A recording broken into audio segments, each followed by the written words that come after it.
In the early 1920s, in the German town of Herzogenaurach, Adolf and Rudolf Dassler were making their iconic studded football boots. You see, it was Adi who started it all with his interest in sports. He soon moved into athletic footwear. It was in his mother's laundry room that he soon devised the first iteration of his studded football boots.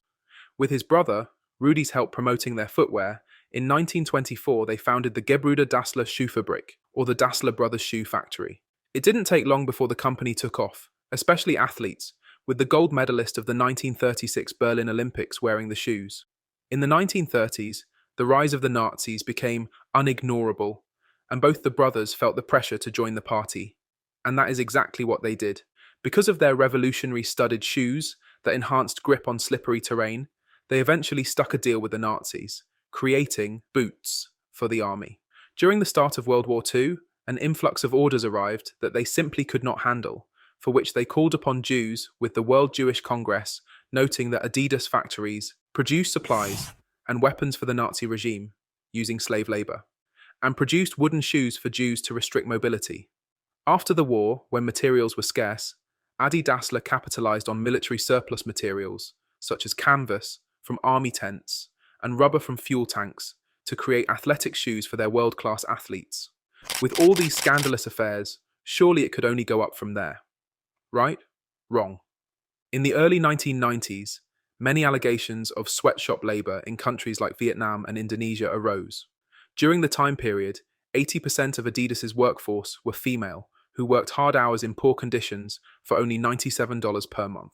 But it doesn't stop there.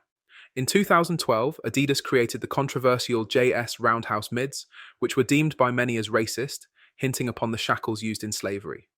Adidas publicly apologized for the shoes, but claimed they did not mean to have racist intentions. 6 years on, in the 2017-18 season of college basketball, Adidas were accused of bribing coaches, affecting their decisions. This allegation was proven true, and 4 assistant coaches got arrested on connection of a fraud and corruption scheme.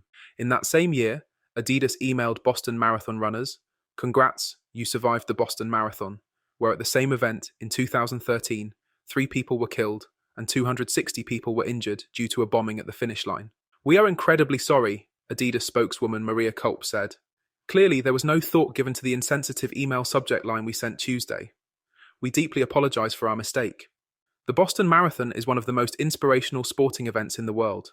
Every year, we're reminded of the hope and resiliency of the running community at this event. Also, in the same year, the 2018 FIFA World Cup commenced staring host nation Russia.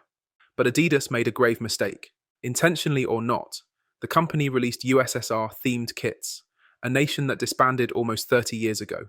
Adidas was quick to remove the kits from sale, but speculations arose of a Nazi-themed shirt. Not a good year for the company.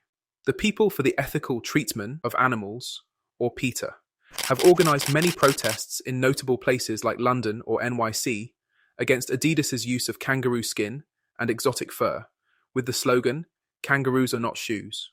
The protesters handed out leaflets to passers-by and even customers in hopes of Adidas discontinuing their usage of animal skin. In recent years, Adidas has been polluting local Chinese water with toxic chemicals, even polluting the Yangtze River, which is drinking water to around 67 million people, and their carbon emissions rising like never before to a whopping 164 million kilograms of CO2. If you made it this far, please consider subscribing for more videos like this one.